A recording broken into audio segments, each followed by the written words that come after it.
enfermedades infecciosas pleuropulmonares. Quien les habla es el doctor Ricardo Taipe. Soy cirujano de tórax, también soy cirujano de tórax y cardiovascular.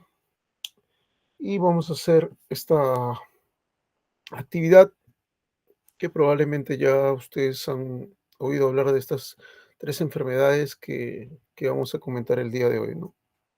Solo que esta vez le vamos a dar un enfoque quirúrgico. Bueno, la primera patología que vamos a hablar es el absceso pulmonar, que se define como una colección purulenta ubicada en la cavidad formada por la necrosis del parénquima pulmonar, es decir, por la destrucción del parénquima pulmonar. Entonces, esta colección purulenta se va a dar a través de la destrucción del parénquima, ¿no? Por agentes que son necrotizantes, ¿no? Se le considera absceso cuando esta cavidad con colección purulenta mide más de 2 centímetros y se le considera neumonía necrotizante cuando estas cavidades miden menos de 2 centímetros y son más de uno, ¿no? O sea, 2, 3 cavidades pequeñas con nivel hidroaéreo se le denomina neumonía necrotizante, ¿no? Entonces, lo típico es que haya pues una cavidad con nivel hidroaéreo, como es en la imagen, para pensar en que esto es un absceso pulmonar. Obviamente esto tiene que ir acompañado del cuadro clínico, que vamos a mencionarlo más adelante, pero que seguro tú recuerdas de tus clases de medicina, ¿no? Ahora, ese absceso pulmonar, que es lo típico, se puede valorar en una radiografía de tórax, como estamos viendo aquí, ¿no? Ahora, se puede clasificar por el número o por el mecanismo etiológico. Cuando se clasifica por el número, lo típico es que sea único, y cuando se clasifica por el mecanismo etiológico, lo típico es que sea primario, ¿no? O sea, único y primario es lo más frecuente. Primario se le denomina porque se desarrolla por broncoaspiración del contenido gastrointestinal. Ahora, los otros tipos de abscesos son múltiples, que también existen, como hemos mencionado, y pueden ser secundarios, ¿no? Secundarios a bacteriemia, secundarios a una obstrucción bronquial, por ejemplo, ¿no? Entonces aquí vemos un absceso único y un absceso múltiple, ¿no? Absceso único, nivel hidroaéreo, líquido y aire, ¿no? El líquido es una colección purulenta, una pared gruesa del absceso, y en el múltiple varias cavidades con nivel hidroaéreo, ¿no? Es un absceso pulmonar múltiple. Si estas cavidades midieran menos de 2 centímetros, estaríamos hablando de una neumonía necrotizante. Caso contrario, es un absceso pulmonar múltiple. Cuando es único, la localización más frecuente es el segmento 2 y el segmento 6. Y cuando es múltiple, generalmente es en los lóbulos inferiores, porque la perfusión pulmonar es mayor en los lóbulos inferiores. Respecto a la etiopatogenia, como recordarás, para que haya absceso pulmonar, sobre todo primario, debe haber factores de riesgo. Factores de riesgo como un trastorno en el nivel de conciencia, cuadro de septicemia, que es un absceso secundario, o una obstrucción bronquial, como por ejemplo un tumor broncogénico o un tumor endobronquial, pueden desarrollar absceso pulmonar. Ahora, los agentes que producen absceso pulmonar generalmente son anaerobios, ¿no? En el 44% de casos pueden ser gram positivos o gram negativos. Si es un absceso secundario, el agente más frecuente es el Staphylococcus aureus, pero también está la Klebsiella y la Pseudomonas como agentes, ¿no? La que sí no suele producir absceso pulmonar es el neumococo, o sea, el Streptococcus pneumoniae. Pregunta de examen, ¿no?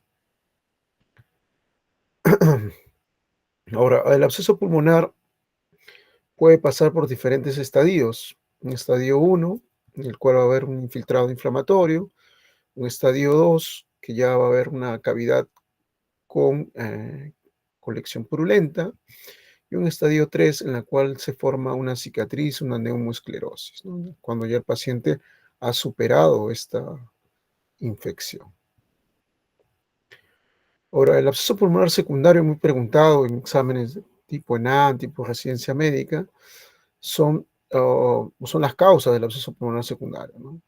Como por ejemplo una endocarditis infecciosa, puede desarrollar absceso pulmonar secundario por bacteriemia, dispositivos intravasculares, como por ejemplo catéteres que se infectan, pueden desarrollar absceso pulmonar, y también patologías congénitas como el secuestro pulmonar intralobar, no el extralobar, pero sí el intralobar, puede desarrollar un absceso pulmonar secundario. El cuadro clínico, lo que te han enseñado, es básicamente el absceso agudo. Ahora vamos a ver el absceso crónico, ¿no? El que dura más de 4 a 6 semanas de evolución. El cuadro clínico que te han mencionado probablemente en tus clases de medicina es la tríada de tos, fiebre, esputo fétido o esputo pútrido, le dicen, ¿no? Estos tres síntomas, como triada, está alrededor del 60%, ¿no? O sea, su capacidad, o mejor dicho, su sensibilidad como prueba de diagnóstico llega a un 60%, ¿no? Obviamente eso debe ir de la mano de una radiografía para mejorar su sensibilidad en el diagnóstico del absceso pulmonar. Y sobre todo estos síntomas, si hablamos de un absceso agudo, deben estar menos de 2 semanas, ¿no? Como seguramente has revisado en tus clases de medicina. Si estos síntomas persisten más de 2, 3, 4 semanas, estamos hablando de un absceso crónico. Y esos abscesos crónicos son los que generalmente vemos nosotros en cirugía de tórax. Respecto al diagnóstico, se puede hacer por broncoscopía, ¿no? Se hace un cultivo, se drena también el absceso a través de la broncoscopía, pero la radiografía, aunado a los síntomas, nos va a hacer pensar en que este es un paciente que tiene un absceso pulmonar, sobre todo si hubo factores de riesgo, como por ejemplo el trastorno en el nivel de conciencia y por ende la broncoaspiración, ¿no? La tomografía también ayuda para ver qué tan extenso está, ¿no? Pero basta con una radiografía para hacer el diagnóstico de absceso, ¿no? Para confirmarlo en todo caso. Y ya la tomografía te va a ayudar a diferenciar de que de repente se trata de un quiste, ¿no? Que puede haberse infectado, ¿no? Hay quistes pulmonares que se abscedan también. Entonces, eso nos va a ayudar también para ver la extensión. La tomografía puede ver si compromete un lóbulo, dos lóbulos, ¿no? Qué tan extenso está el absceso pulmonar. Respecto al tratamiento, como ves acá, el tratamiento en su gran mayoría resuelve con tratamiento médico. O sea, el tratamiento de elección del absceso pulmonar es el tratamiento médico que consiste en antibiótico terapia, drenaje postural, nebulizaciones, por ejemplo. Ese es el tratamiento del absceso pulmonar. El 90% va a mejorar con eso. Y la mejoría radiológica se va a ver después de 2 a 5 semanas. Al inicio la mejoría va a ser clínica. Los síntomas van a desaparecer. Y el tratamiento quirúrgico está destinado a los pacientes donde el tratamiento médico fracasa. ¿Cómo voy a objetivar que el tratamiento médico ha fracasado? Cuando persisten los síntomas más de 4 semanas, cuando el absceso pulmonar no se reduce a pesar del tratamiento antibiótico, sigue midiendo más de 4 centímetros, o cuando ya se ha complicado, por ejemplo, con un empiema o con una fístula broncopleural o con una hemoptisis, ¿no? Hay que tener mucho cuidado cuando el absceso se cronifica, porque a veces el paciente llega séptico y obviamente un paciente en esas condiciones no se va a operar, ¿no? Porque tiene un alto riesgo quirúrgico. Por eso es que hay que tener en cuenta una cirugía oportuna, ¿no? Si yo veo que el paciente no está mejorando, a pesar de que ya van 2, 3 semanas con antibiótico, entonces va a requerir tal vez un tratamiento quirúrgico, ¿no? Hay que tener en cuenta eso. Aunque cada vez se opera menos los abscesos pulmonares. ¿Qué tipo de cirugía se suele practicar? Bueno, el estándar es una lobectomía pulmonar para un absceso, ¿no? Se saca todo el lóbulo donde está el absceso, como por ejemplo aquí, y a la microscopía se suele observar la destrucción del parénquima pulmonar, ¿no? Con abundante polimorfo nucleares, ¿no? Le hace un hueco prácticamente al pulmón, miren. Y es una reacción inflamatoria bastante intensa, como ves en la imagen. A los cortes, mira cómo se ve el pulmón todo destruido, ¿no? En la macroscopía. Y bueno, como resumen, el tratamiento básicamente es médico, por eso es que esta rueda dentada es más grande, pero va a haber pacientes que van a fracasar, ¿no? A ese tratamiento médico. Persiste con síntomas, persiste con un tamaño grande, ¿no? Más de 4 centímetros, no reduce de tamaño el absceso. En ese escenario, el paciente debe ir a cirugía si tiene un bajo riesgo quirúrgico. Lobectomía sería la cirugía que se practicaría. Y si tiene un alto riesgo quirúrgico, entonces no lo voy a poder operar, pero puedo optar por el drenaje percutáneo, ¿no? O sea, un drenaje a través del espacio intercostal con un, digamos, con un catéter, no con un tubo de drenaje torácico, sino con un catéter. Y esto tiene una tasa de éxito de 73 a 90%. Estos catéteres, como por ejemplo un catéter pigtail, se colocan en la zona donde está el absceso. Por ejemplo, aquí vemos el catéter ingresando a la cavidad que tiene la colección purulenta para drenarlo, ¿no? Y acá ves cómo lo están drenando a través de este catéter, de tal manera que se vacíe esta colección purulenta, y eso debe ir de la mano del tratamiento antibiótico, ¿no? Entonces los pacientes ya no llegan a cirugía, sino que requieren de un drenaje percutáneo del absceso pulmonar. Entonces, por ejemplo, aquí un paciente que recibe antibióticos y drenaje percutáneo, como ves en la imagen, un nivel hidroaéreo, pero después de 2 semanas a 4 semanas ya no se observa nivel hidroaéreo, e inclusive en la tomografía solo queda una cicatriz, ¿no? Entonces, en ese caso, el drenaje percutáneo ayuda o, en todo caso, complementa el tratamiento antibiótico, ¿no? Entonces, muchos de los pacientes ya no llegan a cirugía porque existe este drenaje percutáneo. Aquellos pacientes que no mejoran con tratamiento antibiótico, se opta por el drenaje percutáneo para llegar a la resolución del absceso, ¿no? Y cada vez son pocos los pacientes que llegan a cirugía por absceso pulmonar. Por ejemplo, nosotros en el Hospital Almenara hicimos una publicación en el 2020 sobre un paciente que tenía un absceso pulmonar crónico, más de 4 semanas, un paciente joven de 36 años, que presentó una complicación del absceso y por ende se operó, que fue la hemoptisis, ¿no? Se le hizo una lobectomía inferior izquierda. Sin embargo, lo anecdótico del caso es que el paciente hace COVID eh, o infección por SARS-CoV-2, eh, digamos que en el posoperatorio, ¿no? En realidad ya estaba con la infección, ¿no? En la época en la que nadie quería operar un pulmón por el temor a la infección del COVID-19, estamos hablando del 2020, ¿no? Entonces lo reportamos como uno de los primeros casos de cirugía en pulmón COVID, ¿no? Entonces, eso fue lo anecdótico. Bueno, la siguiente patología que vamos a hablar es las bronquiectasias. La bronquiectasia viene a ser una dilatación permanente e irreversible de los bronquios causada por la destrucción de los componentes elásticos y musculares de la pared bronquial, ¿no? En este caso va a haber una dilatación permanente, como dicen, que se va a objetivar en una tomografía. Normalmente los bronquios segmentarios y subsegmentarios casi no se notan, ¿no? Pero en cambio cuando hay bronquiectasia, miren las dilataciones bronquiales que tienen, lo que hacen manifiesto la enfermedad. Actualmente el diagnóstico se hace con tomografía. Sin embargo, en los años 80 y 90 todavía se hacía el diagnóstico con este examen, que es la broncografía. Bueno, este examen ya ha pasado a ser parte de la historia de la medicina, ya no se hace en la actualidad, ¿no?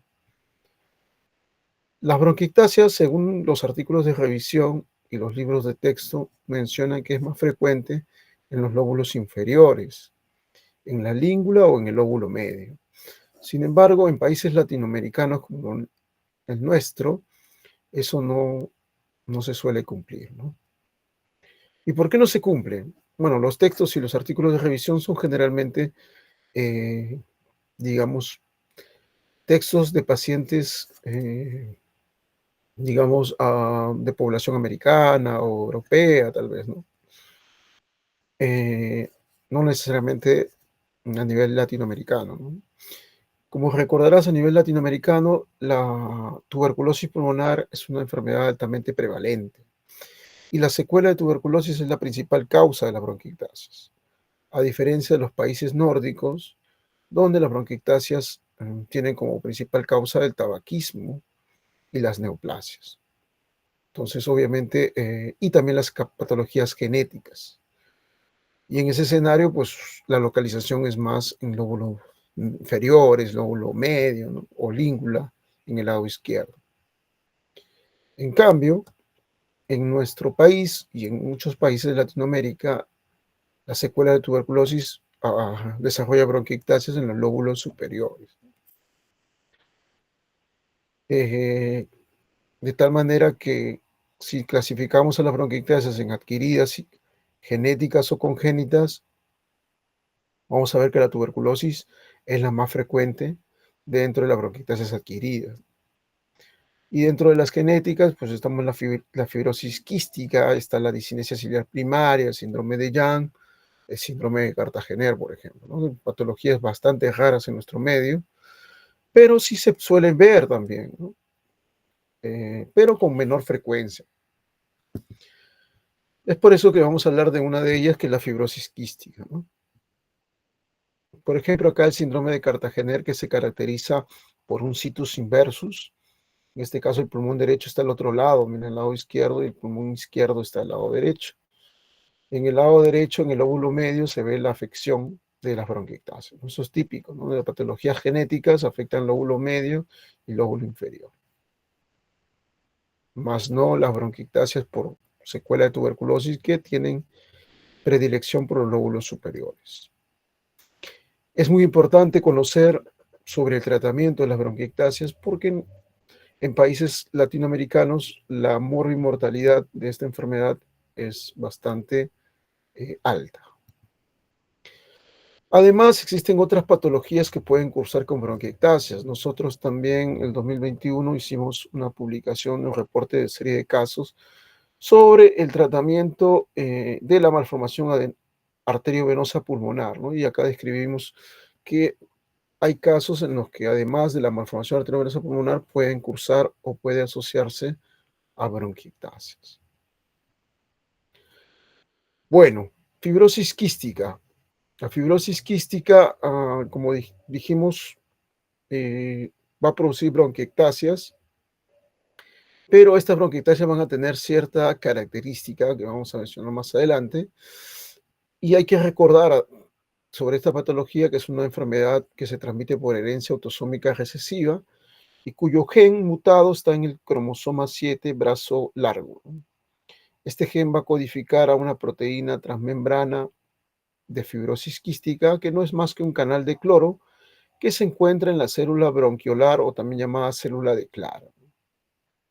Entonces, en la fibrosis quística, la afección, a diferencia de otras patologías genéticas, es difusa, afecta todo, afecta todos los lóbulos de ambos pulmones, pero tiene cierta predilección por los lóbulos superiores. Doctor, ¿y cómo se produce las bronquiectasias en la fibrosis quística? ¿Cómo así los pacientes que tienen fibrosis quística pueden desarrollar bronquiectasias? Bueno, eso lo vamos a explicar con este gráfico. Recordarás de tus clases de primer año de biología, ¿no? Donde te enseñaron sobre la homeostasis, que para que una célula justamente esté en homeostasis, o sea, en equilibrio, eh, las cargas del intracelular y del extracelular deben estar compensadas. De tal manera que si yo tengo un canal de cloro, la carga va a ir de mayor a menor, ¿no? Entonces, por ejemplo, si acá se excreta cloro hacia el extracelular, eh, y si acá ingresa sodio a través de la TPasa, de tal manera que compense las cargas negativas con las cargas positivas. Entonces, no puede haber una mayor excreción de cloro ni tampoco un mayor aumento de cargas positivas o cationes para mantener la homeostasis. Eso es lo normal. También hay que recordar que cada vez que ingresa el sodio al intracelular, se va a reabsorber agua. Eso es lo normal. Ahora, ¿qué pasa en una célula defectuosa? Una célula que tiene fibrosis quística en la cual el canal de cloro, digamos que no funciona, es decir, no excreta el canal de cloro, no elimina las cargas negativas. Y esas cargas negativas van a aumentar en el intracelular. Entonces se va a volver todo negativo en el intracelular, entonces eso tiene que compensar con cargas positivas. Entonces la célula lo que hace es ingresar más sodio al intra, por eso la flecha es más gruesa, pero si ingresa más sodio va a ingresar más agua, por eso la flecha es más gruesa que acá, ¿no? Para tratar de compensar este exceso de cargas negativas. Pero como el agua ingresa del extracelular, entonces, en este ejemplo, las células caliciformes producen el moco, pero ese moco obviamente está hidratado, tiene agua, pero como se reabsorbe esa agua, este moco se va a hacer más viscoso. Y eso hace que este moco espeso obstruya los bronquios y esa obstrucción de los bronquios se convierte en un caldo de cultivo para los agentes que normalmente son colonizantes, pero al ver una obstrucción se transforman en patógenos desarrollando bronquitis e inflamación de la pared bronquial que a la larga termina desarrollando bronquiectasias, ¿no? Entonces, de esa manera, debido a que el moco se espesa, es que la fibrosis quística desarrolla bronquiectasias. Y el tratamiento de las bronquiectasias, bueno, en realidad de todas las patologías pulmonares en estadio avanzado, terminan en trasplante pulmonar. Por ejemplo, aquí una imagen de un donador, ¿no? Pulmones donantes o pulmones del donante, de uno de los trasplantes que se realizó en el Hospital Almenara, ¿no? Que dicho sea de paso, es el hospital de nuestro país que tiene más experiencia en trasplantes pulmonares. Entonces, múltiples patologías pueden desarrollar bronquiectasias, como hemos visto, ¿no? Infecciones, secuelas de infecciones, ah, patologías genéticas, patologías congénitas. Y estas bronquiectasias, a su vez, van a perder el epitelio respiratorio. Y esa pérdida del epitelio va a generar un clearance reducido, o sea, una limpieza reducida, porque ya no van a tener cilios para limpiar, porque pierden el epitelio. Y eso hace, o mejor dicho, eso los vuelve susceptibles, ¿no? Susceptible a la inflamación, susceptible a las infecciones, y esto hace que haya más polimorfos nucleares a nivel de la pared por esta inflamación crónica. Y estos polimorfos nucleares a su vez van a liberar más metaloproteinasas, ¿no? Y estas metaloproteinasas van a destruir los componentes de la pared bronquial, ¿no? De tal manera que lo vuelven más susceptible a las infecciones y eso se vuelve un círculo vicioso. Entonces, doctor, me está diciendo que las bronquiectasias progresan, ¿sí? Las bronquiectasias eh, progresan, pero no necesariamente en todos los casos, pero sí son irreversibles. Cuando el daño ya está, digamos, instaurado en la pared bronquial, eso ya no se va a revertir. Pero en muchos casos puede progresar inclusive y afectar todo el pulmón. Por ejemplo, aquí vemos la histopatología de un bronquio normal y la histopatología de una bronquiectasia. Un bronquio normal, miren, simétrico, con su epitelio respiratorio, que es el pseudoestratificado, cilíndrico ciliado, que te han enseñado en tu clase de histología, ¿no? Cartílago, músculo liso, ¿no? todo muy bonito. En cambio, abajo vemos una bronquiectasia con un bronquio deforme, dilatado, con moco en su interior, con pérdida del cartílago, ¿no? Con pérdida del músculo liso y con la aparición de estos neovasos.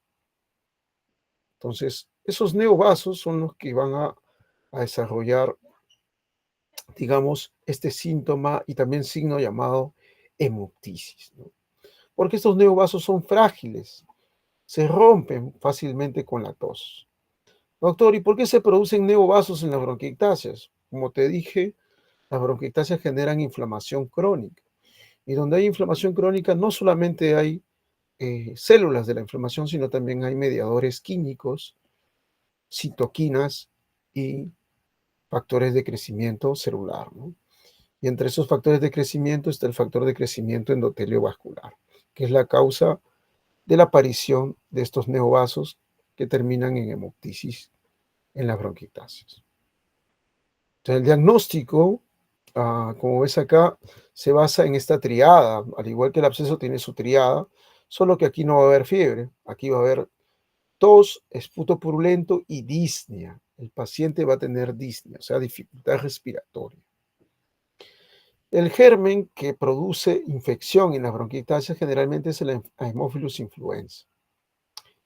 Pero si la bronquiectasia es por fibrosis quística, es la Pseudomonas aeruginosa la principal bacteria relacionada a la infección por bronquiectasias, pregunta de examen. También la bronquiectasia, como les dije, puede debutar con hemoptisis, hasta el 51% de casos. ¿Cómo reconocer que una bronquiectasia está infectada? Cuando hay un cambio en el esputo, ¿no? Puede cambiar de seroso a purulento o de mucoso a purulento. Entonces, ese es el diagnóstico clínico que voy a confirmar con una tomografía que es el gold estándar, donde voy a ver imágenes en anillo de sello, como ves acá, o sea, dilataciones de los bronquios, donde usualmente no se ven los bronquios segmentarios y subsegmentarios. Además, como te dije, las bronquiectasias son progresivas. Al inicio puede ser una bronquiectasia de dilatación de todo el bronquio, a eso se llama dilatación o bronquiectasia cilíndrica, pero también puede haber dilataciones y estenosis, eso se llama varicosa, y también puede haber solo dilataciones tipo saco, o también llamadas bronquiectasias quísticas, en la cual el parénquima pulmonar es reemplazado por este tejido cicatricial a manera de saco, ¿no? Entonces, en ese caso ya el paciente tiene disnea porque ya no tiene membrana alveolo capilar, ha perdido su parénquima y se ha reemplazado por bronquiectasias. El tratamiento de las bronquiectasias, como ves acá, lo que más pesa es el tratamiento médico. El tratamiento médico es el gold estándar de las bronquiectasias, ¿no? Pero también va a haber pacientes que van a requerir tratamiento quirúrgico, y eso lo vamos a ver ahora, cuyas cirugías pueden ser lobectomía, es decir, sacar un lóbulo, neumonectomía, es decir, hacer la exéresis de todo el pulmón, o inclusive el trasplante pulmonar, como hemos visto en la fibrosis quística. Algunos pacientes que tienen bronquiectasias y que debutan con hemoptisis, es necesario hacer una embolización de las arterias bronquiales anómalas que se han formado producto de las bronquiectasias. Como ves acá en la imagen, se ve la fuga de contraste, ¿no?, producto de estos neovasos. Esta embolización tiene una tasa de éxito de un 70-80% de casos. Se puede realizar con diferentes agentes como la embosfera, el histoacril o hasta el mismo Gelfo. Es lo que se utiliza como material embolizante para evitar el sangrado. Ahora, las indicaciones de cirugía, como te mencionaba, que una bronquiectasia esté colonizada por Mycobacterium, no tuberculosis, ya le da la indicación de cirugía. O que haya un fracaso al tratamiento médico de las bronquiectasias, también le da indicación de cirugía, ¿no? Ejemplo, ¿no?, un paciente que tiene bronquiectasias y que en el último año se ha hospitalizado 2, 3, 4 veces, tiene una mala calidad de vida y por ende deberíamos optar por la cirugía. Sobre todo si el paciente tiene una reserva respiratoria adecuada, ¿no? Es decir, tolera una lobectomía, una bilobectomía o hasta una neumonectomía. En algunos casos donde la bronquiectasia ya está en un estadio avanzado, se puede optar por el trasplante pulmonar. La cirugía que se suele practicar en las bronquiectasias es una cirugía por toracotomía, ¿no? Una apertura del tórax utilizando una ventilación unipulmonar con este tubo doble lumen que ves aquí, en el cual te permite ventilar el pulmón sano mientras se opera el pulmón enfermo. Esa es la toracotomía que se suele hacer, pero que cada vez se hace menos también, porque actualmente las cirugías se hacen por video, ¿no? Pero bueno, eso es lo que todavía hacemos en muchos hospitales de nuestro país, eh, que es una toracotomía posterolateral, ¿no? Nosotros en el Hospital Almenara, por una cuestión de escuela, no solemos hacer tanto la toracotomía posterolateral, más hacemos este tipo de toracotomía que es la axilar vertical, ¿no? Que es la de aquí. Ingresamos a través del espacio intercostal, borde superior, y luego entramos a la cavidad pleural para hacer la resección del lóbulo o de todo el pulmón si acaso tiene bronquiectasias de manera difusa. Ahora ustedes dirán, ¿realmente sirve la cirugía en las bronquiectasias? Porque usted dijo, doctor, que el tratamiento era médico. Sí, efectivamente se han hecho muchos estudios para valorar la calidad de vida y también lo que los pacientes eh, sienten después de la cirugía, ¿no? Y como ves aquí en este estudio, la gran mayoría después de la cirugía tiene un grado de satisfacción de bueno a excelente, ¿no? Bueno en azul y excelente en rojo, por ende, efectivamente la cirugía resuelve, digamos, su problema de salud y mejora la calidad de vida de los pacientes que tienen bronquiectasis. De tal manera que la tasa de mortalidad, que es menos de 2% por esta cirugía, mejora los síntomas hasta en 89%, ¿no? Por ende, está indicada en los pacientes donde el tratamiento médico ha fracasado. Muy bien, entonces vamos a continuar con la última patología, que es el empiema pleural, que seguramente también has visto en tus clases de medicina. El empiema pleural también es una colección purulenta, pero en este caso la colección purulenta no está en el parénquima pulmonar como en el absceso, sino que está en el espacio pleural. Para esto hay que recordar que el líquido pleural tiene un volumen constante de 0,1 a 0,2 mililitros por kilogramo, que equivale más o menos a 15 mililitros de manera constante. Esos 15 mililitros permiten lubricar ambas hojas pleurales y digamos que la producción de líquido diario es de 1 a 2 litros por día.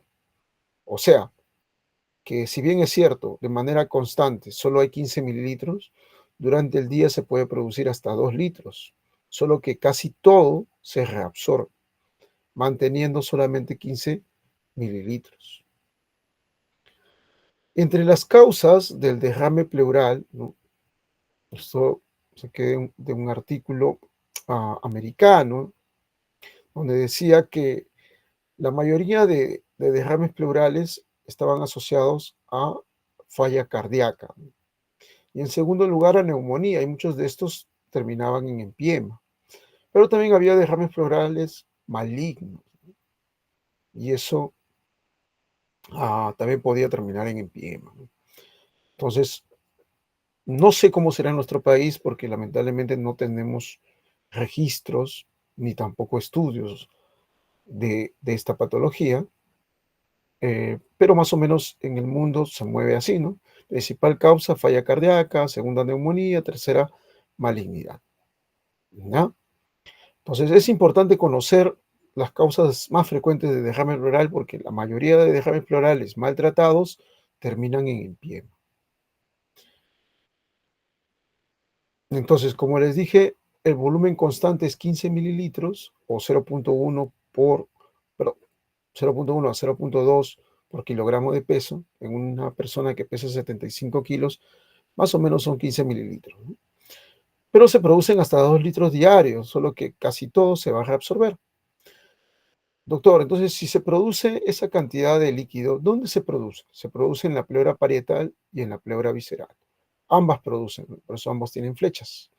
Solo que la flecha más gruesa es la pleura parietal, porque aquí se produce más. Y la reabsorción se da a través de los estomas linfáticos en la pleura parietal. Pregunta de examen: ¿dónde se reabsorbe el líquido pleural? En la pleura parietal, más no en la pleura visceral. Entonces, eso suelo preguntar también, ¿no? Muy bien, respecto a la etiopatogenia. La etiopatogenia se puede dividir de la siguiente manera. El empiema, pues, se puede dar por continuidad, en la cual la patología más frecuente es el derrame paraneumónico, y esta es la que te han enseñado a ti en tu clase de medicina. En esta clase vamos a hablar de todas las demás, pero esta de acá es la que ya has revisado, ¿no? O sea, el empiema que se produce después de una neumonía complicada con derrame paraneumónico que termina en empiema. Y acá viene la pregunta de examen, ¿no? De residencia y de nada. ¿Cuál es la complicación supurativa, o sea, purulenta, más frecuente de la neumonía por neumococo? El empiema pleural. La mayoría marca absceso pulmonar, pero el neumococo, como te dije, no produce absceso pulmonar. Sí produce una colección purulenta, pero esa colección purulenta se llama empiema, no absceso. Entonces, de diferente forma puede desarrollarse el empiema. Lo que les han enseñado a ustedes es solamente la número uno, o sea, la neumonía. La neumonía complicada con derrame paraneumónico que termina en empiema, número uno. Pero también se puede desarrollar empiema por diseminación hematógena. Se puede desarrollar empiema por inoculación directa, o sea, por trauma, o por procedimiento. Por ejemplo, una cirugía, se contamina la cavidad, empiema. Haces una toracocentesis, se contamina la cavidad, empiema. Colocas un drenaje torácico, se contamina la cavidad, empiema. También por abscesos en el abdomen, por ejemplo, abscesos subfrénicos que terminan contaminando la cavidad y hacen empiema. O por mediastinitis, por ejemplo, en una cirugía cardíaca, las mediastinitas contaminan el espacio pleural y terminan en empiema. O por la reactivación de ganglios linfáticos que tienen tuberculosis. El ganglio se rompe al espacio pleural y produce un empiema tuberculoso. Entonces puede haber diferentes causas de empiema. No solamente la neumonía lo produce. Claro, para términos académicos, digamos que la forma más práctica de explicar el empiema es con la neumonía complicada. Es más, la historia natural del empiema se divide en tres fases, ¿no? Fase exudativa, fase purulenta y fase organizativa. Y esto se cumple en los empiemas post-neumonía, no necesariamente en las demás causas de empiema, ¿ya? Entonces, los exámenes que suelen preguntar, fase exudativa, fase purulenta, fase organizativa, pero eso solo se cumple para los empiemas que son secundarios a una neumonía complicada. Las otras causas, por ejemplo, traumáticas o, por ejemplo, postquirúrgicas, no necesariamente cumplen este ciclo. Muy bien, pero por asuntos académicos lo vamos a revisar. Fase exudativa es el llamado derrame paraneumónico, ¿no? Ese derrame que no tiene, eh, digamos, pus, no tiene líquido turbio, todo lo contrario, un líquido claro, ¿no? Eh, pero hay modificación de los reactantes de fase aguda en la fase exudativa que puede durar hasta 5 días. La fase fibrino-purulenta, ya hay depósito de fibrina, hay translocación bacteriana, aquí sí vas a ver un líquido ya turbio o purulento, que inclusive tiene cambios a nivel bioquímico. O sea, hay un pH ácido, una glucosa consumida y una lactato deshidrogenasa más de 1000, ¿ya? Y el cultivo es positivo en 50% de casos en esta fase. Que puede durar hasta 14 días. La fase organizativa ya va a haber depósito de fibroblastos, depósito de colágeno, y en este caso el pulmón se va a atrapar. A eso le llaman pulmón no expandible. Doctor, no entiendo, ¿cómo que el pulmón se va a atrapar? Lo que pasa es que este empiema va a evitar que el pulmón se expanda. A pesar de que tú drenes esa colección purulenta, el pulmón no va a expandir. ¿Por qué? Porque se ha depositado colágeno, porque esto ya estamos hablando de una fase crónica, más de 14 días.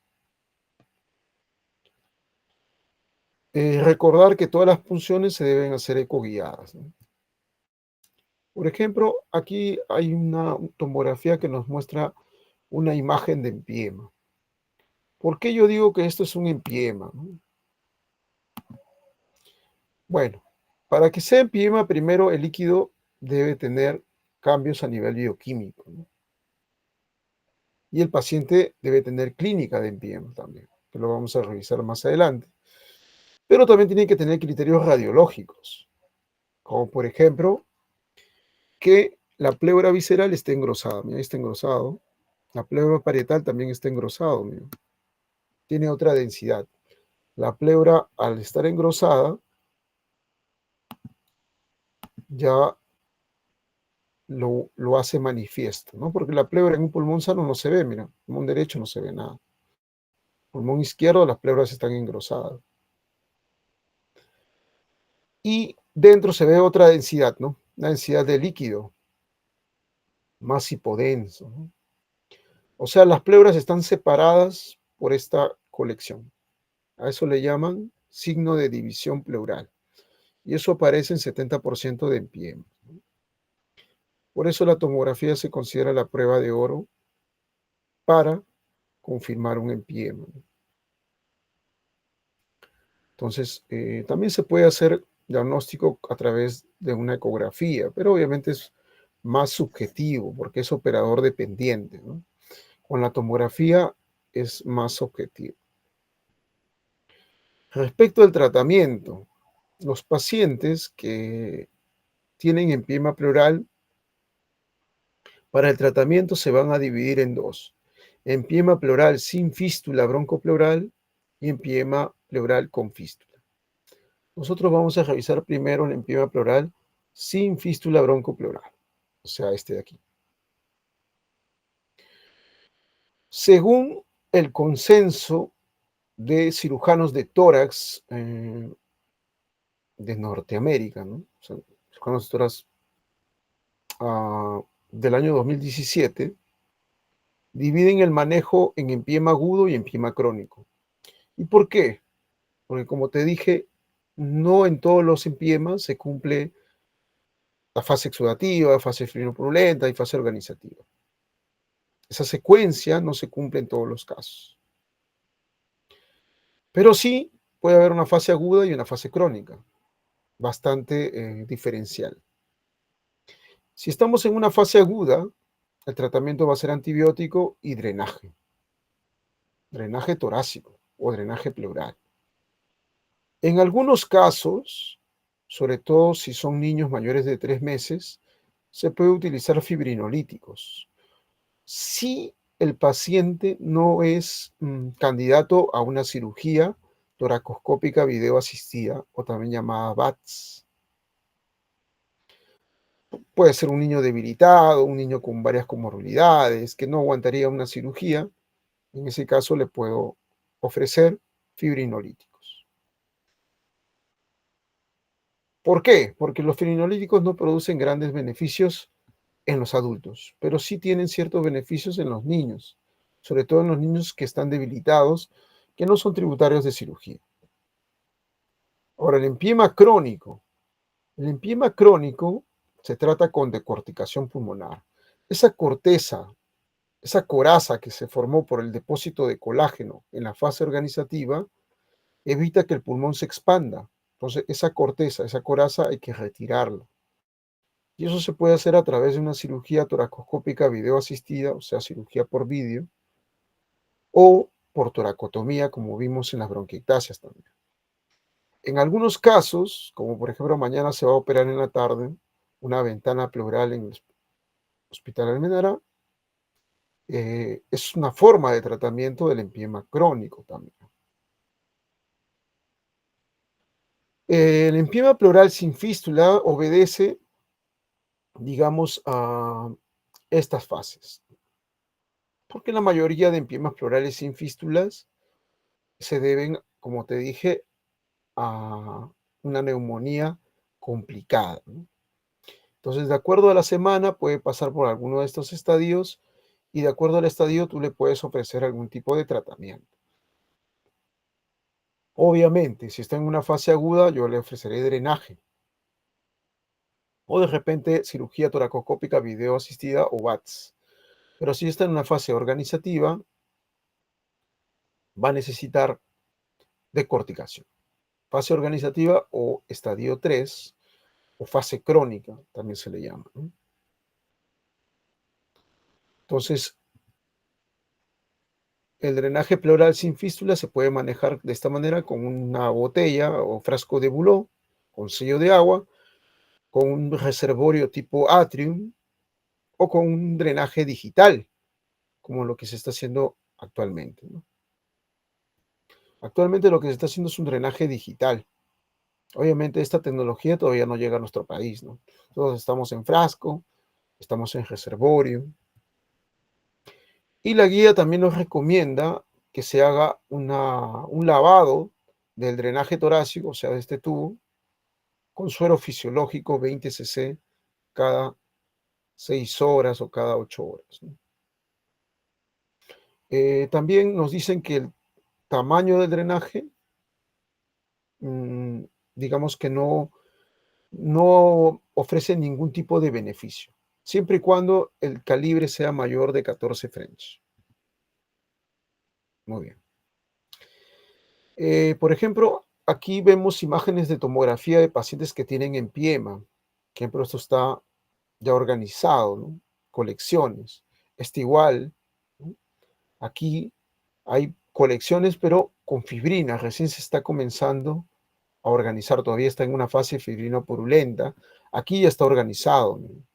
Esto ya está grueso. Las pleuras ya están gruesas, ya están organizadas, ¿no? Entonces siempre hay que tener en cuenta eso, ¿no? Un empiema loculado o un derrame loculado, que también le dicen tabicado, puede ser un empiema en fase 2, o sea, en fase fibrino-purulenta. Y un empiema o un derrame organizado, o sea, que ya tiene pleuras engrosadas, es una fase 3 o una fase organizativa. En este caso, sí, el pulmón ya no va a expandir porque tiene esa corteza alrededor. Ejemplo, yo tengo aquí una colección pleural, le coloco un drenaje, evacúo, pero el pulmón no expande, mira. Hay un espacio. ¿Por qué no infla el pulmón? ¿Por qué no expande? Porque tiene una pleura engrosada que no lo deja expandir. Y eso se ha formado por el empiema. Por eso es que la cirugía consiste en sacar esta cáscara, esta corteza, para que el pulmón expanda. A esa condición en la cual el pulmón no expande y por ende reduce su capacidad pulmonar, se le llama trap lung o pulmón no expandible o pulmón atrapado. Ahora, los empiemas también pueden ser de etiología tuberculosa, como habíamos mencionado, y en ese escenario no solamente voy a hacer una decorticación, sino que también tengo que tomar biopsia pleural. ¿Por qué tengo que tomar biopsia? Porque si yo hago un cultivo o un BK directo de este líquido, va a salir negativo. En 80% va a salir negativo, no me sirve de nada. Lo que sí me sirve es la biopsia. La biopsia de la pleura va a identificar un granuloma gaseoso en 80% de casos. Y además, el empiema pleural tuberculoso o la tuberculosis pleural es la segunda forma más frecuente de tuberculosis extrapulmonar. La primera es la ganglionar. Además, indirectamente yo voy a sospechar de que el paciente tiene un empiema pleural tuberculoso cuando voy a tener un líquido que tiene abundante proteína y tiene un patrón, digamos, linfocítico, ¿no? O sea que la relación entre linfocitos y neutrófilos es superior a 0,75 y además tiene un ADA mayor de 40. Si yo tengo un paciente así, probablemente tiene tuberculosis, solo que todavía no tiene biopsia. Entonces yo le hago una decorticación y le tomo muestras de la pleura. Doctor, o sea que me está diciendo que el cirujano de tórax también hace diagnósticos. Por supuesto que sí. También apoyamos en el diagnóstico cuando los métodos menos invasivos no logran su objetivo. Por ejemplo, aquí un paciente que se hace cirugía toracoscópica video asistida para los pacientes que están en fase 2, ¿no? Fase purulenta. Por ejemplo, esto se hace a través de un puerto, se ingresa al espacio pleural y se comienza la decorticación, liberación de adherencias y la toma de muestras de estos nódulos o gránulos de mijo en la pleura parietal y a veces también en la pleura visceral, ¿no? Para hacer el diagnóstico de tuberculosis pleural o empiema tuberculoso. También existe el empiema de necesidad, pregunta de examen, que consiste en la colección purulenta del espacio pleural, se sale hacia la pared torácica produciendo un absceso de pared, o sea, un empiema con absceso de pared, empiema de necesidad. No todos los pacientes desarrollan eso, ¿no? Obviamente para tener este tipo de empiema necesitas que el germen sea anaerobio o que sea una actinomyces o que sea un Mycobacterium tuberculosis o una infección por hongos, ¿no? En pacientes debilitados, generalmente diabéticos. Entonces, si yo voy a intervenir un paciente que tiene un empiema pleural en fase 2 o en fase 3, yo puedo optar, si es una fase 2, por un abordaje por VATS. Y si es una fase 3, por una toracotomía, ¿no? Entonces, siempre voy a tener en cuenta estos dos abordajes o estas dos técnicas. Por ejemplo, si el paciente no tolera una ventilación unipulmonar, de frente a toracotomía. Si tolera una ventilación unipulmonar, VATS. Pero si no logro hacer una decorticación completa por VATS, tengo que convertir y hacer toracotomía. Porque lo que yo voy a buscar siempre no solamente es evacuar la pus, sino lograr una expansión completa del pulmón. Muy bien, hasta ahí hemos hablado de los empiemas pleurales sin fístula. Ahora vamos a hablar del empiema pleural con fístula y con eso terminamos. El empiema pleural con fístula broncopleural, como ves acá, la fístula broncopleural es una comunicación entre el bronquio y el espacio pleural. Este tipo de empiema es llamado el empiema recalcitrante o empiema de difícil manejo y es prácticamente la complicación que ningún cirujano de tórax quiere tener, porque es la complicación más temida de la especialidad. ¿Cómo objetivamos esta fístula? Se puede ver, por ejemplo, acá a través de una tomografía o a través de una broncoscopía, ¿no? Como ves acá. Donde se va a ver la dehiscencia del muñón bronquial. Estos empiemas, tú le colocas un dren y empieza a salir la colección purulenta, y como ves acá burbujas, las burbujas se deben a que el paciente tiene una fístula y está soplando, ¿no? ¿Quiénes pueden desarrollar este tipo de empiema pleural con fístula? Los pacientes postquirúrgicos, o sea, los que se han operado de una lobectomía, de una neumonectomía. O sea, empiemas post-resección pulmonar, en la cual los muñones bronquiales se han abierto y se ha contaminado el espacio pleural. ¿Cómo así, doctor? No entiendo. Lo que pasa es que la vía aérea, donde están los bronquios, hay agentes, o sea, hay bacterias que son colonizantes.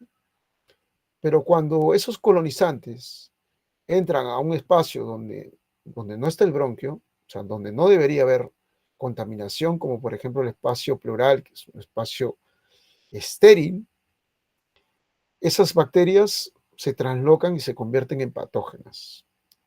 Entonces, si yo tengo una fístula, una comunicación entre el bronquio y el espacio pleural, esa cavidad pleural se va a contaminar, se va a infectar. Entonces, esa fístula broncopleural va a tener ciertas características o ciertos factores de riesgo que algunos pacientes van a tener. Por ejemplo, la fístula broncopleural se desarrolla usualmente en el lado derecho. ¿Por qué? Porque el lado derecho solo tiene una única arteria bronquial que lo irriga. En cambio, el bronquio izquierdo tiene dos. Si a ese paciente le hacen una neumonectomía y le dejan un muñón muy largo, más de 1 centímetro, porque idealmente debe tener menos de 1, Si le dejan más de 1 centímetro, el paciente tiene riesgo de fístula. Si el paciente después de una cirugía de tórax sale a ventilación mecánica, tiene más riesgo de fístula. Por eso es que ustedes observan en su práctica que los pacientes que se operan de una cirugía pulmonar deben salir extubados, o sea, sin necesidad de ventilación mecánica en el posoperatorio, porque la ventilación mecánica es un factor de riesgo de fístula broncopleural. Entonces, teniendo en cuenta eso, ¿no? Es decir, que la fístula es la comunicación entre el espacio pleural, que es este, y la vía aérea, hace que constantemente este espacio reciba gérmenes, o sea, bacterias de la vía aérea. Como está abierto, porque es una comunicación, entonces el paciente no resuelve su empiema, así tú le drenes, así tú le des antibióticos, porque constantemente se está contaminando. Por eso se llama empiema recalcitrante. Esos empiemas con fístulas son empiemas de difícil manejo, son empiemas que nadie quiere tener, ¿no? O sea, esta complicación en la cual el bronquio se abre, nadie lo quiere tener. Entonces, ¿cómo vas a evitar eso, no? Entonces, como te dije, una de las cosas es tener mucho cuidado cuando se operan o se hacen cirugías pulmonares del lado derecho, porque el lado derecho tiene un ángulo traqueobronquial de 25 grados y el lado izquierdo de 45. O sea, el lado derecho es más agudo y por ende tiene más riesgo de fístula. Esa fístula va a perpetuar el empiema, no va a permitir que sane. Entonces, el paciente que tiene empiema pleural con fístula tiene dos problemas. Tiene el problema de la fístula y el problema del empiema. Por eso es más difícil de tratar. Entonces, nosotros en el Hospital Almenara, ¿cómo tratamos estos pacientes que tienen empiema con fístula? Bueno, realizamos un cierre de la fístula a través del cuello, como es acá. Como el espacio pleural está contaminado, no entramos por el espacio pleural, entramos por el cuello que está estéril para cerrar la fístula de ese muñón bronquial. Y además tratamos el empiema con una ventana pleural de tipo Clagett, en la cual se hace una resección de 2 o 3 costillas y se deja una cavidad más o menos así como ves en esta imagen, que le va a permitir al paciente realizar un lavado pleural diario hasta que el tejido granule y ya no esté infectado. De tal manera que controlas la sepsis, controlas la fístula a través del cierre por el cuello y de esa manera el paciente puede mejorar. Obviamente no todos los pacientes van a ser candidatos a este tipo de cirugía. Es por eso que nosotros hicimos un estudio y que fue publicado este año, en marzo, en la revista Respirar, que es la revista de la Asociación Latinoamericana de Tórax, en el cual se estudió los factores asociados al cierre exitoso de la fístula broncopleural post-neumonectomía en pacientes con empiema, ¿no? Entonces aquí nosotros evidenciamos que el tipo de manejo quirúrgico, la longitud del muñón bronquial y la localización izquierda de la fístula están asociados con un cierre exitoso de la misma. Muy bien, chicos. Entonces, esta era la clase que quería yo compartirles el día de hoy. No sé si alguno tiene preguntas para